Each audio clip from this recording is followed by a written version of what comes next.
Joey Reason, Biggie Butcher. Oh, you put on a Crab Hawks jersey. What? No, I was getting cold. I just put this on. Oh, what a garbage jersey. Oh, that hurts. That hurts. Yeah. So I collect jerseys. That's one of my things that I collect, comics and jerseys. I just got this one. Are you familiar with this one? It's still in the package. Do you remember this? Wow. The New York Islanders when they had the fisherman logo. Yeah, vaguely. That's amazing. Yeah, this is. Oh, here, let me get this down so maybe you can see it a little more clear. That's so cool. So that's a New York Islanders jersey with they call it the Gorton Fisherman jersey. What? When did they have that logo? They had that like early to mid 90s. Like one season. I think they did 1 or 2 seasons with that and people hated it. So then they went back to their normal, and then now the way 90s nostalgia and everything, the NHL shop, the NHL store came out with like a one-time vintage repressing of the jersey, and so I got that. I also got a Hartford Whalers jersey. Nice. Yeah, that's a nice jersey. Do you have a Quebec Nordiques one? I don't. I was never a big Nordiques fan. Just after they moved, then you became a fan? Yeah. That's me. I'm a Fairweather Quebec Nordiques fan. When they moved, then I was like, yeah, I'll accept it. See, I love, so those that are listening, the Quebec Nordiques moved to Denver and became the Colorado Avalanche. So I like the Red Wings and the Avalanche in the 90s had this huge rivalry. It was at one time, I would say it was the greatest rivalry in all of sports. People all over the town, when the Red Wings were playing the Avalanche, you were in front of your TV. It was amazing. If they met in the playoffs, it was freaking amazing every game. And my sister's out there yelling.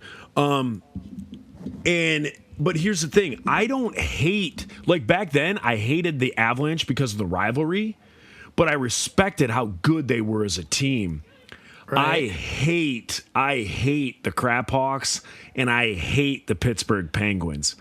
I don't respect them for nothing. I can't stand them. But like the Avalanche, like nowadays, I think the Avalanche are great. They have Maker or Makar, Nate McKinnon, Landeskog. I like them as a team. I always really liked Joe Sakic. I always thought he was like a good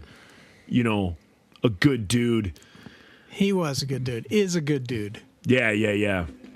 But yeah, the Avs, I hated them for the rivalry, but I loved that they always did well, because it's never fun to, like, if we're a good team and the Avalanche sucked, that it didn't make it fun to beat them. You always want a villain. You always wanted somebody who is like really good. You always want to face them at their best. To be the best, you got to beat the best. And so the Blackhawks with like Ed Belfour and Jeremy Rennick, like that time, no, hated them. I hate the Blackhawks. I mean, they went through a phase where they were good, and back in that 80s and 90s hockey, where every game there were just fights galore and all that stuff. It was a lot of fun to watch, but that is a rivalry hatred. That's not a respect hatred. Like, I will never, even when Chicago a few years back, they were winning the Stanley Cup every other year. Same with Pittsburgh. I couldn't stand them. Like they won because they lucked out. Like they suck. Oh, I hate the Blackhawks. I hate the Penguins. So Joe hasn't told you he's had a Red Wings jersey on the whole time. Yeah. And I feel the same about the Red Wings as I do about the Raiders. Like, they're just evil. I hated the Red Wings. So me as a kid, like Colorado had a team for about 2 years, and then they moved to New Jersey and became the Devils. So it was the Colorado Rockies, which it's cool. The Avs have made new jerseys that look like the old Colorado Rockies jerseys. It's cool. Yeah. Yeah. But so we didn't have a pro team. And when I was a kid growing up in Steamboat, I played hockey. And I was just like, wow, I think I like the Blackhawks because I liked their logo. I was into Indians, and I was like, that looks like the coolest team. And picked them. And then in the 90s, they were killing it for a bit. And then a couple times lately, they've been doing well. Yeah. But after Colorado got the Avs, it kind of, my love of the Blackhawks waned. Faded. It is a nice jersey, and I'd always heard like the rumor that I always heard was every Stanley Cup win they add a feather to the chief that's on the thing. Well, they hadn't won the Stanley Cup in forever, so how many feathers are on the Chiefs? 3? The one I have has 4, but I got this in the 90s. I've had this forever. Yeah, so like they had won their 4 cups back in the day. So I think that's where people like connected it. Like, oh, they won 4 cups, there's 4 feathers. They put a feather on each time they win the cup. Well, then in the past 10 years, they've won the cup like 4 times in the last 10 years, and they never added a feather. And so it was like full war bonnet. Yeah, that'd be sweet, like a full headdress. It would be awesome if they continued doing that. Every time they won the cup, add another feather to the logo. But they didn't. And I was just like, oh, just another crappy reason why the Craphawks suck. I hate those guys, man. I hate the Blackhawks. I do. I really do. I really do. See, now, I compare this to the Raiders because, like, the Raiders always... We hated them because there's just this total dirty rivalry between the Broncos and the Raiders, where they would just fight, like fist fight, and just dirtiness, just dirty. But also, they're evil. Like, they rejoice in it. They're just like, like for real. It's like the thug, like gangster thing, like. My uncle just got out of prison. Let's go to the Raiders game thing. Like, I'm sure at a Raiders game, like half the people have served time in the crowd. They're just a bunch of gangster thugs. And like the gangster thugs I've met like in California or Colorado in the West, they're just like, yeah, Raiders, man. They're dirty. They wear all the skulls and they look like they came out of Mordor. And they revel in it. Like, they sacrifice babies to Satan. It's terrible. Here's a thought. This may have been done, but I thought this would be something cool that I thought of the other day. Do an Oakland Raiders logo, but instead of having it say Oakland, have it say Tuscan. And instead of the pirate head, have it a Tuscan Raider head, but still in black and silver. I'm sure it's been done. I'm sure it's been done. But I was thinking about that. Yeah, and then you could have Anakin come through and kill them all, even the women and children. Yeah, and that's how basically they made Darth Vader. Yeah, and there's they always dress like Darth Vader too at the Raiders games. I don't know what it's like now that they're in Las Vegas. I think it's the same, but amped up even more. Jeez.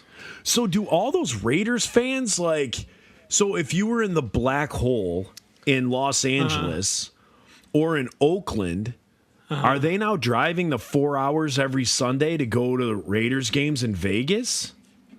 Or is it I think that's now in Vegas violation of their parole. Yeah, they can't leave the state. California. Yeah. I do not think they can. I don't know. Hey, Maybe. I have a question for you.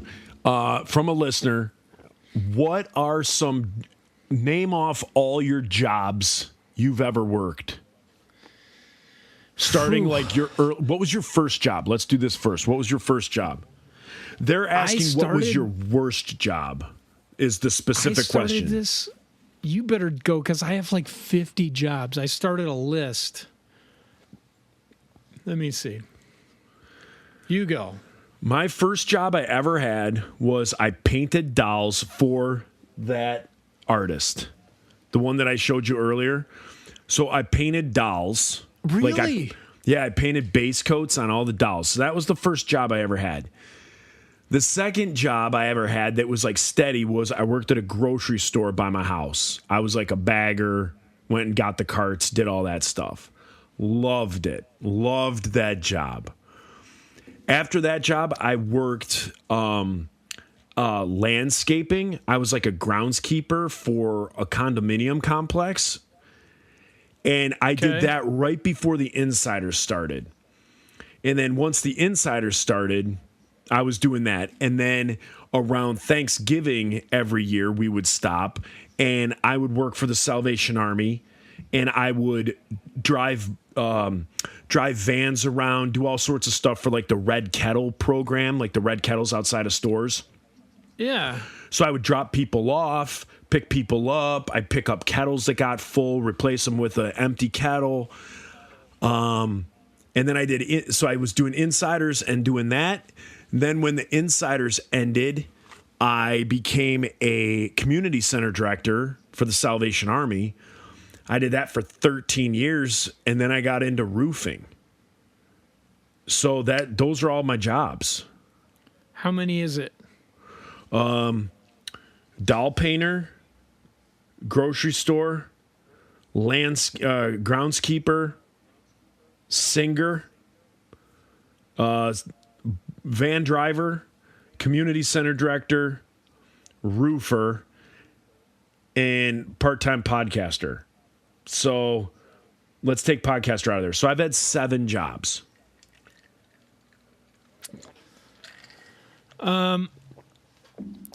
These are like jobs, not something that you got paid to do once.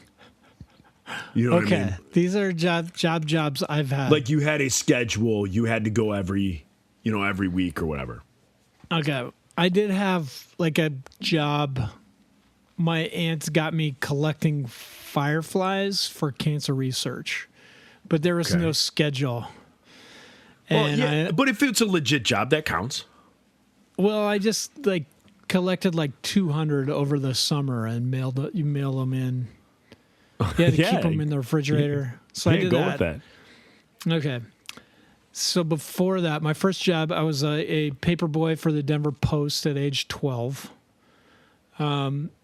Then I had that job probably at age 13, collecting fireflies. 15, I worked at Popeyes. I was a cook and a cashier. Oh, at Popeyes? Mm-hmm. Oh, did you have to bread the chicken? Yes. Oh, isn't that the worst? I had a buddy who in high school, he used to get wasted on Friday nights.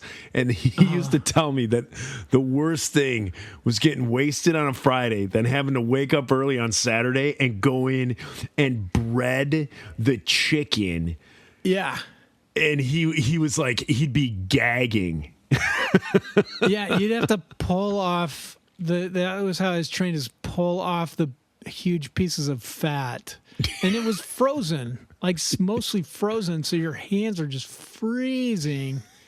And it was before people wore gloves. So you would like wash your hands, but then you're like pulling off chicken fat and tendons. And I found a vein once and I flipped out. I was like, it had to be, I thought it was a tapeworm. And my boss is like, poultry doesn't get tapeworms. It's probably a vein. Throw it away. Throw it in the fryer. Oh. So I still love Popeyes, though. Even after having that job, I do love me some Popeyes. Yeah. Burger King at age 17, I was a cook. First cooking on the conveyor belt that cooks the Whoppers and the hamburgers, and then I moved up to frying at Burger King. They're not flame broiled. They're not on a grill. There is a machine. There's like a grill going, and there's flames, and then you put the frozen patties on, and they go through on this conveyor type thing with wires, and it and it cooks them, and they pop out on the other side. So they are grilled. That smell you smell is real. Okay. I worked. So I worked for KinderCare as an assistant teacher for about 4 weeks in college. I worked as a carpet cleaner for ChemDry. I was a busboy for Aurora Summit in Aurora, Colorado. Then I worked again as a carpet cleaner for another ChemDry in Phoenix. Then I was a busboy at TGI Fridays. Oh my gosh. Moved back to Denver, worked again for ChemDry. I worked for a division of Rent-A-Center as a karaoke. First, as the DJ for karaoke, I would set up all the gear, and then I would mix people, and then I became like a host, and then I became this place. They would oversell stuff. They'd be like, people like, yeah, we want to have karaoke at our wedding, and my boss would be like, do you need a videographer? So all of a sudden I became a videographer, and then I became like the office worker, and then he'd be like, do you know how to solder? And I'd be like, I took electronics as my shop class in high school. Heck yes, I do. So I'd be fixing TVs and microphones and all kinds of stuff. I then worked at a clay company in a warehouse. Oh, I left out one. I worked at a soap, like it wasn't a soap factory. It was a distributorship for decorative soaps. I did that for a summer, driving a freaking forklift. It was mostly those little electronic hand pallet things, but the one we had was like from the 60s, and we called it Chewbacca because it would just go. So I drove Chewbacca, and then I would pack just boxes to ship out of decorative soap, and then I moved up to where I could go and put them in the stores. So it was like soap that was shaped like a dolphin or a seashell. Then I worked at a clay company. If I ever get lung cancer, it's from this. Really? It was just like all these rare earth stuff you'd make into. I was taking a pottery class in college, and then I went to go get it, and they were like, "Hey, are you looking for a job?" And I was like, "Sure." They were like, "Can you drive a forklift?" And I could. Like, can I? Yeah. So did that. I had a job as a telemarketer for 1 day. Technically, I still have it. I am just on my bathroom break. And that was selling the Denver Post. It was close to the old Five Iron House, and our one roommate, who's super famous comedian, Andrew Orvidal, was like, "Hey, come work at this place with me. You don't have to work very hard." But it was just like the thing you hate, being a telemarketer. You're just calling these people, and they're just like, "Oh my God, please stop calling." And this is the 90s, so people did that. I worked as a claims reporter for Alexis Insurance out of Livonia, Michigan. What? They had an office in Denver, and Scott got me a job there until they closed, and they gave me the option of moving to Livonia or taking a severance package, which I did. Oh, you made the wrong choice. Right. Yeah, I know. I worked as a diving instructor for a country club for the summer right before Five Iron got signed. So I was a diving coach. Then we got signed. We made our album. I had quit that job. Plus, it was just a summer job. And then I called to order T-shirts for our band because we were like, we're out of T-shirts. Talked to the T-shirt company, and I was like, "Hey, are you guys hiring?" Got a job as soon as we got back from recording. Worked there as a screen printer. And then Five Iron took off, so I'm going to say Five Iron was a job. I was the director of marketing there and a singer.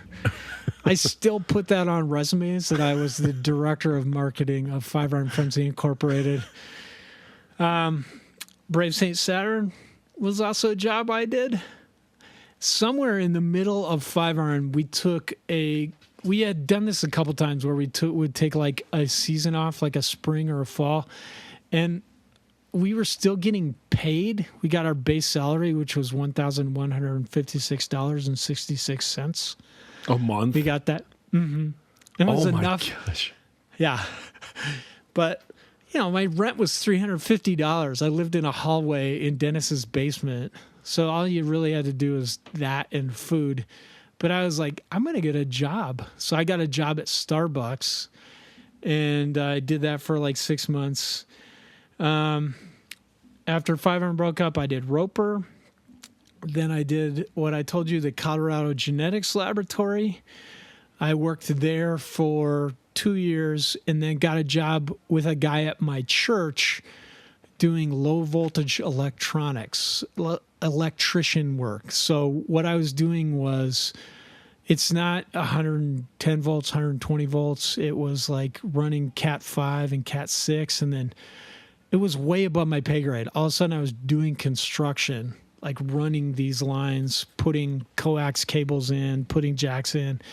And I got electrocuted at least 3 times doing this. Because you would just be like, is this this looks like an electrical wire. All right, I'm going to find out. I'm going to cut it. Because it shouldn't be here. And somebody said they turned off the breaker. But I knew enough from taking electronics as my shop class in high school. I was like, as long as it doesn't go across your heart. So I would stand on one foot and with the same arm cut it so it would just go through that foot. And yeah, you'd just be like, that one's live. Dear Lord.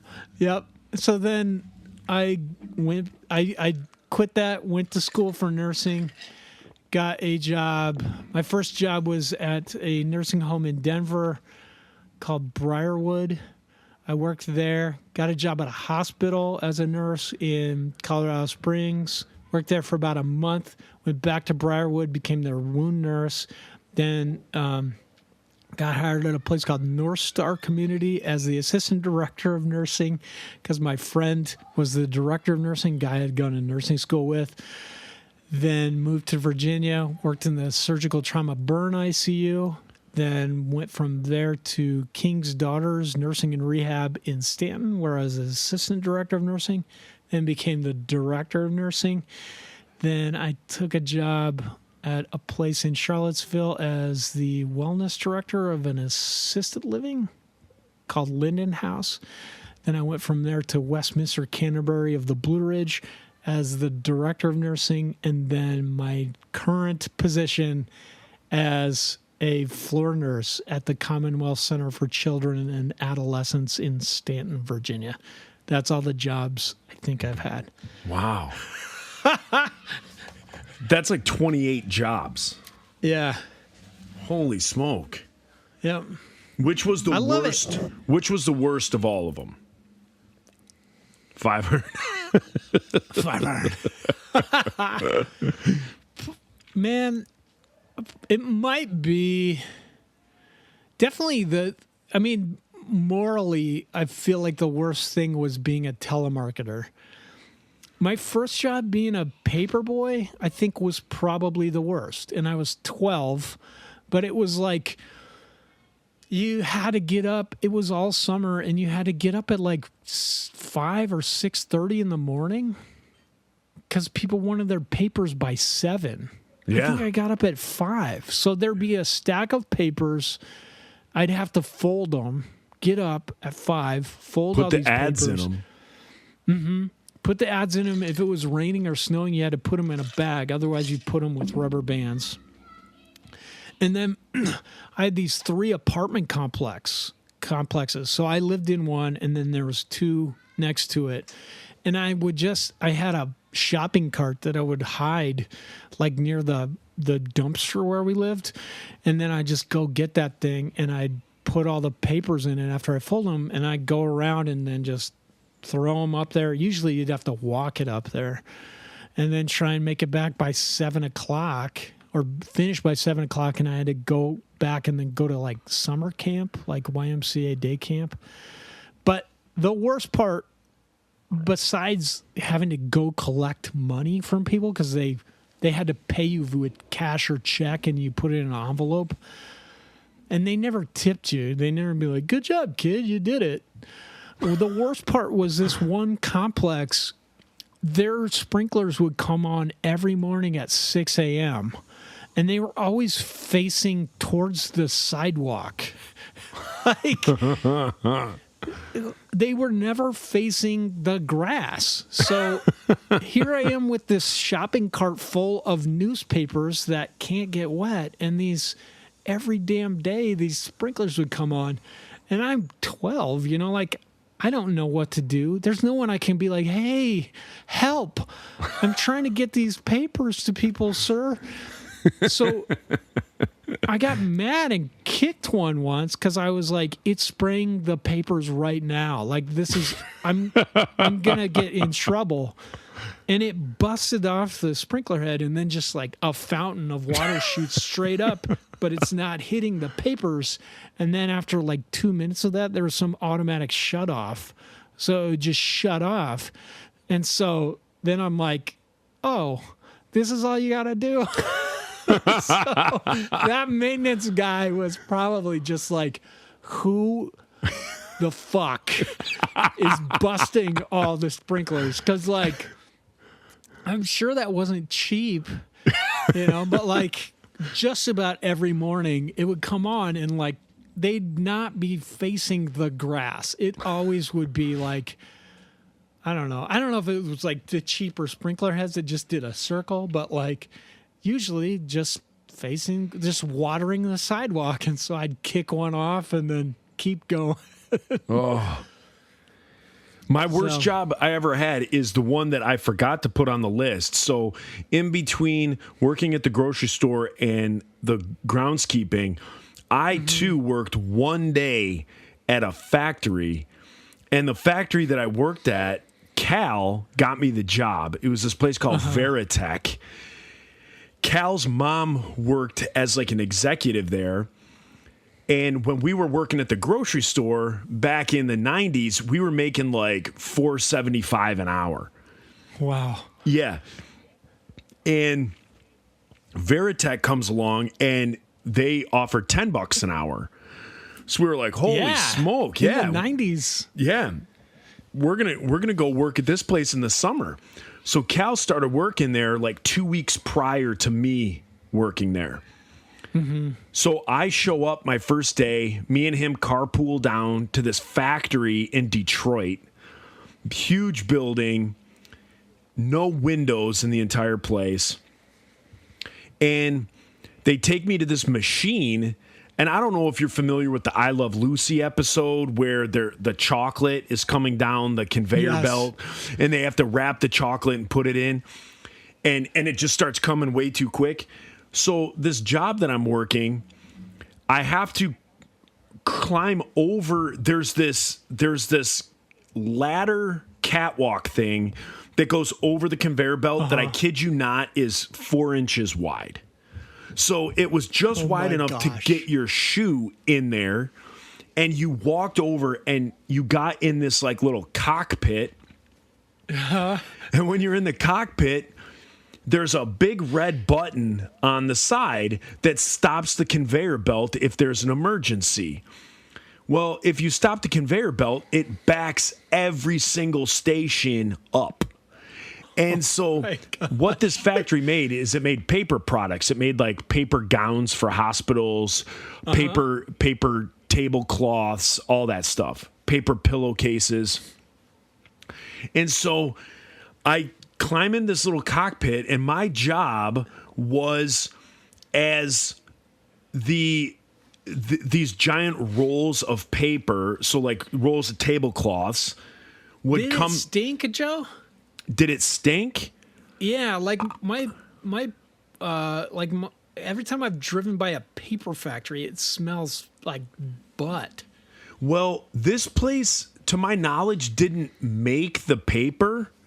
It was the paper was already there, I believe. They made products with the rolls Correct. of paper. Yeah. Okay. So go ahead. Sorry. These rolls of paper that were probably 2.5 feet long would come down the conveyor belt, and they would come down, and you would put like 8 of them in a box. You'd fold the top of the box up, you'd send it down the conveyor belt, like you'd shove it down on these rollers, and it would hold in this bay. And then after you got so many boxes down there, you had to take the boxes and put them on a pallet. So I'm sitting there, and they're like coming down, and I'm like 1, 2, 3, 4, 5, 6, 7, 8. Put it in the box, go 1, 2, 3, 4, 5, 6, 7, 8. 1, 2, 3, 4, 5, 6, 7, 8. Well, now I need to make a box. Like the boxes aren't made. So I'm folding the box, and all the time the rolls are coming by me. Like Oh my gosh. I'm folding the box, and the rolls of paper are coming by. So then I'm grabbing them, and I'm putting 1, 2, 3, 4, 5, 6, 7, 8. And then a couple of them are like rolling down on the rollers, and I'm reaching for them, and I'm 1, 2, 3, 4, 5, 6, 7, 8. Well, now I got to make another box. So I'm making a box, and more of them are going, and more of them are going. And now the boxes are piling up in this little like carousel. So I have to, so I hit the red button to stop the conveyor belt so I can stack some of these boxes on the pallet and make some more boxes. But when I hit the red button, all I hear down the line is like every other dude that's worked there for 30 years just effing and jeffing me as to why the button got pushed. And then to undo the button getting pushed, someone had to come and like turn a key, stick a key in, turn it, pull the button out, which then would fire the machine. Like, you know, the machine would continue. Now, mind you, I'm in this cockpit of this machine that the machine is running at a temperature of like 200 degrees. I mean, so you're dripping with sweat trying to get all these rolls of paper in a box, trying to make the box, trying to shove them down. Oh, and you also had to tape the box shut. Holy cow. Dude, it was impossible. I'm like, I lasted about 2 hours, 3 hours. I think I made it to lunch. And then I went in and I told like the supervisor who's in this office, this is the God's honest truth. God's honest truth. I go in the office, I'm like, sir, today's my first day and stuff. He's like, oh, how you liking it? I'm like, I won't be back tomorrow. Like I'm done. I won't be back. And I thought, here we go. I'm going to get the speech. And he's like, you know what? I was just like you. On my first day, I showed up. I couldn't stand it. I didn't like it at all. And he goes, but I kept coming. He goes, I kept coming to work. I kept coming every single day. And I'm waiting for him to be like, you just got to push through. This is literally what he said. He goes, I understand. I felt like that my first day, but I kept coming back. It kept coming back. Look at me now. My life is ruined. Oh my gosh. That's what this grown man was telling me, was that like his life was like garbage. And he was like, What? don't even finish the day. Tell you why? What's that? Did he tell you why his No. life was garbage? No, Just he goes, just get out of here. that's exactly what he said. Don't come back. He goes, just go. Just Got go. your whole life in front of you, kid. Yeah. So I go to Cal, who he's on some other thing, and I go, hey, I also forgot to add that I puked 3 times because the machine was running so hot. And I was in this little cockpit just cooking, trying to do all these different jobs that I just vomited 3 times in like this garbage can that was sitting right next to it. So I go to Cal. I'm like, hey, can I use your keys real quick to your car? So he tosses me his keys. And I go out to the car and I just sleep in the back seat for the whole second half of the day. So he finally comes out to the car. He's like, what are you doing out here? And I'm like, dude, I quit. And he's like, what are you talking about? I was like, I was done at noon. I've been sleeping in the back of the car. And Cal was so angry with me We drove home in complete silence. He dropped me off, and we didn't speak for 2 years. Oh, dude, because he got you the job. He got me the job, and for 2 years, he didn't talk to me. He was obviously not doing the puke cockpit of box taping. Yeah. Oh, it was bad. So What that was he doing? What's he What doing? was his job? I don't know what his job was. Not that. There was one woman, as they like kind of took me around in the morning and like showed me around the place. There was one lady, she'd worked there for like 40 years, and her job was the paper pillowcases. Like they would come out like, and like every like 100, she sat there, big old gut. She's wearing Daisy Duke shorts, big old gut over big old fupa. And then she would take one, like every 100, she would take one and blow it up like a paper bag to check for leaks, to check them, to make sure that all the seals were good. So she would blow it up like a paper bag, pop it, and then another 100, she'd pull one, blow it up, pop it. That's what she did for 40 years. Oh my gosh. Oh, it was nuts. I was like, how do you get to her job? Like, I was like, how does one get to that position? Because She what was I had probably heard, making $35 an hour. Too. yeah. And so I was like, am I always gonna be on this machine? And they're like, yeah, this is like where the rookies go. And I was like, oh my gosh, man, I ain't doing this. I am not going to be low man on the totem pole in a factory.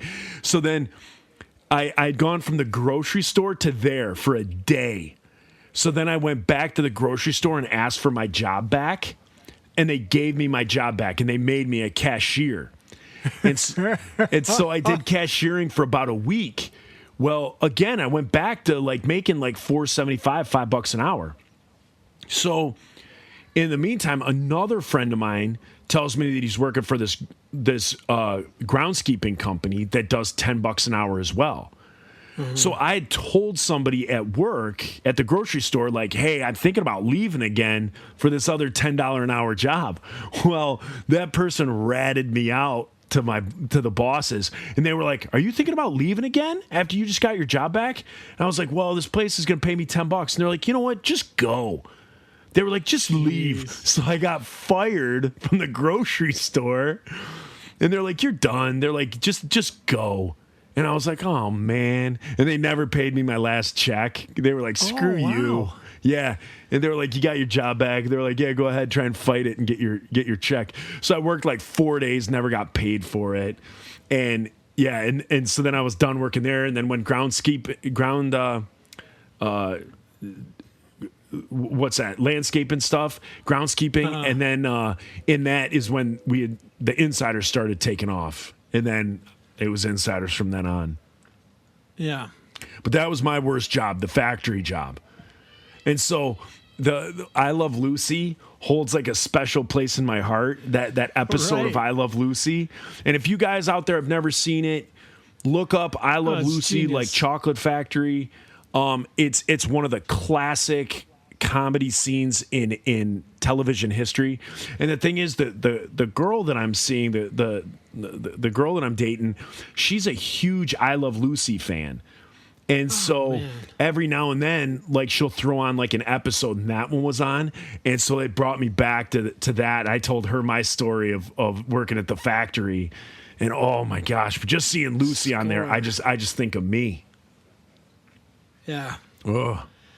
That's incredible, man. What a job. Hey, one last question that hopefully takes 12 minutes. And actually we got about 15 minutes because we left and got, you had to go do something and I went and got water. I defiled my body with this jersey. Yeah, you did. Are there any other bands? So this is like totally changing from we've talked jobs for an hour and a half. Mm-hmm. If there was another band, Christian band, secular band, let's go one of each. Give me two. that you could have been a part of if Five Iron was never there, or if at the beginning, if you could have been a part of another band, what band would you have liked to have been a part of? If I got to wish, or there was an actual offer. If you're a wish. The person here says, is there any other 90s or 2000s band that you wish you could have been a part of? Man, Wish, Christian band, MXPX. I was always so jealous of those guys. One, because they're so cool and so good. But, like, just having 3 guys in the band, now they've got 4. But, I mean, I always was so jealous because everything in Five Iron was, it was a democracy, number one. So you'd have to vote on everything. But 2, Five Iron just does dumb shit. They just vote against their best interests all the time. Like, somebody, like, for real, they'll be like, we got offered a trip to go to Japan, and we couldn't get past the talking about, no, it won't pay for your families to go. If you want your families to go, take the money that you make doing all the other shows and pay for it if it's important to you, but don't ruin this opportunity for everybody. And what did they do? They ruined the opportunity for everybody. You know, like, you're not. I just was jealous because they're not splitting everything 8 ways. They had 3 people to decide, even if they were a democracy, which I think they are. I think Mike and Yuri and Tom all decide things together. But holy crap, that would have been nice. Plus, they were so cool. I don't know. I remember seeing them at Cornerstone, and they were doing this thing where they had, like, they could afford somebody to like stagehand to be a tech. So they had somebody tuning their instruments, which Five Iron has never been able to afford. But Mike would just, like, he would know his bass was going out of tune, or Tom would, and he'd just throw his bass towards this guy, but as high as possible, like 20 feet up in the air. And this dude would throw another bass that was tuned and also, like, on a wireless. Mike would catch it and then keep playing while this other dude would catch it. It was the coolest, like, most punk rock thing. So I was jealous of that. And then secular bands, holy cow. I don't know. Let me think on that one. You go. I think, Christian, you're right. It's definitely got to be something that's smaller number of people, but a band that I always loved, like in the Christian scene, I loved touring with them.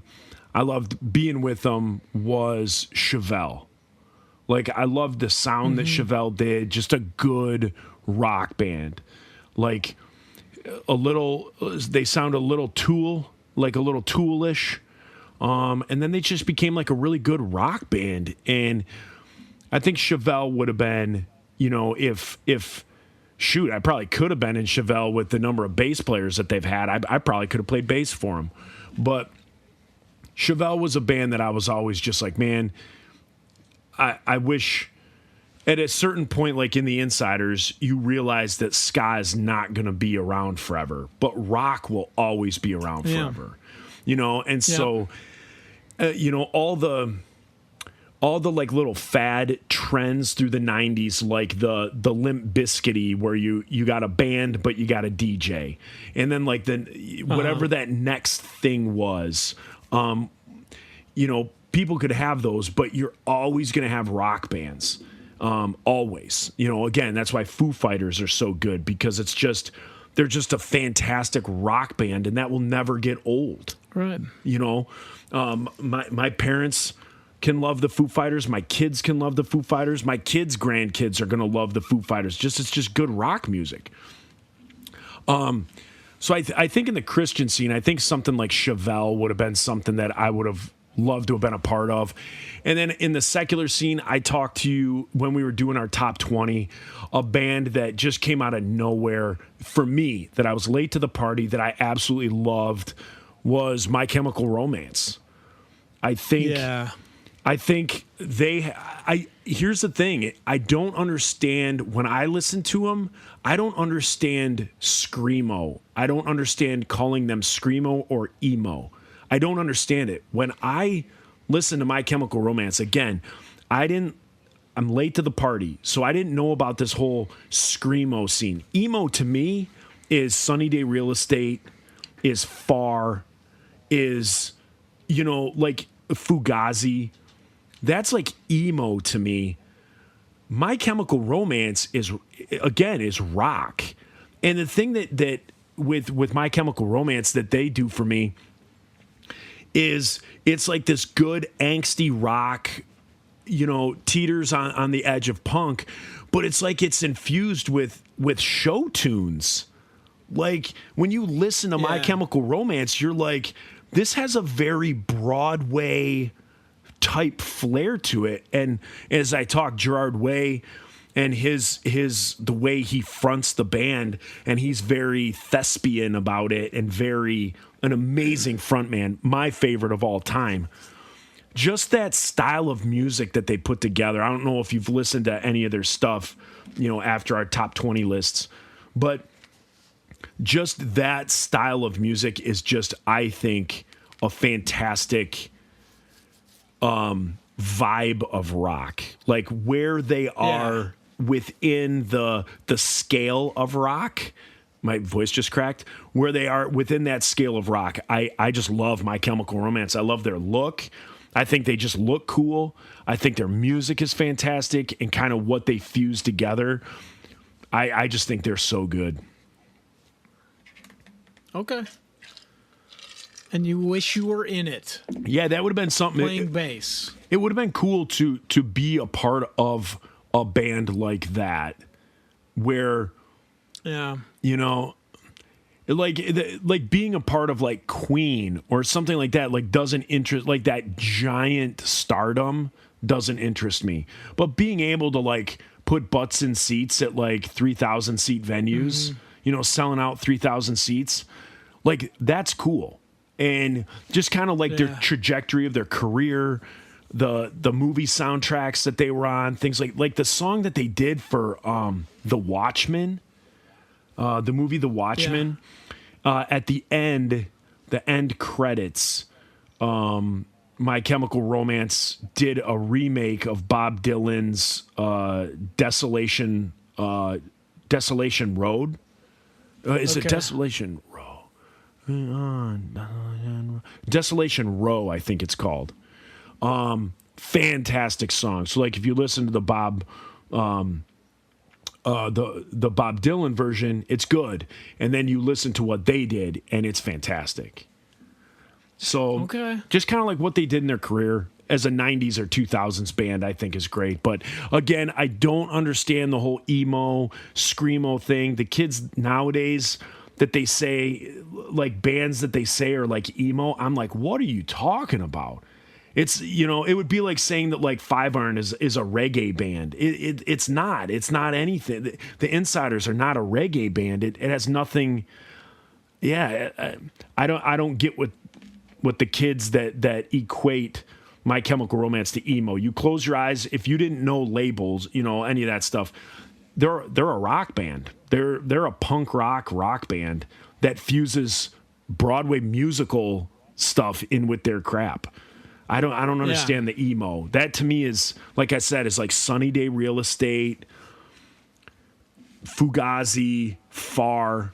I've always said to people that Sunny Day Real Estate and Far are like, to me, in my world, those are the two first like emo bands. Anything Jeremy Enoch touched in the 90s and 2000s, that's emo. True. Yeah, that's cool, man. You would, okay. I can't think of a secular band, like a general market band, that I would really want to. I always just wanted to do that. Like, I just wanted to play like bass or rhythm guitar in the background and do background vocals. Not have to be on all the time on stage. Yeah. Just be like, I can turn around and talk to the drummer. Right. Well, that guy's doing all this stuff. But like, as being the lead singer, if you're, like if you have to walk over to the side and tell the monitor guy you need more stuff, everybody's like, what's happening? Why is its show broken? Like there's sometimes you can't even do that. Or you're like, I can't talk anymore. I just need water. Can I go get water? Yeah. And there's, but those guys are just like, hey man, can you throw me a water when you get a chance? I'm just going to be over here looking at my amp. Right. I always wanted that no matter what band. But all right, you guys, you have heard us talk about life after touring, jobs, creative outlets, all that stuff. Feel free to always get a hold of us, whether that be through Patreon, whether that's through the Instagram, Diabolical Discussion, anything you guys have. Everything we talked about today were listener questions and stuff like that. And again, I've said it before, I'm going to try and contact some of you this week that have reached out to me to be able to do stuff because I really do want to get this thing moving forward. I think this amazing little community could be more than it is. And shoot, Reese and I could use the help and the knowledge that any of you have to get this maybe a step or two in the right direction. So I'll probably get back to some of you. Reese and I will chit-chat as to what we need, help that we need. But again, if you guys can help in editing video or marketing and just, every week when we get this, put this stuff out, just sharing links and stuff like that. If you guys know tips and tricks on any of that, just help us out. And that's that. I think these last two hours have just been for patronizers. Yeah. Thanks, patronizers. Yeah. We love you. See you guys. Piece of pizza!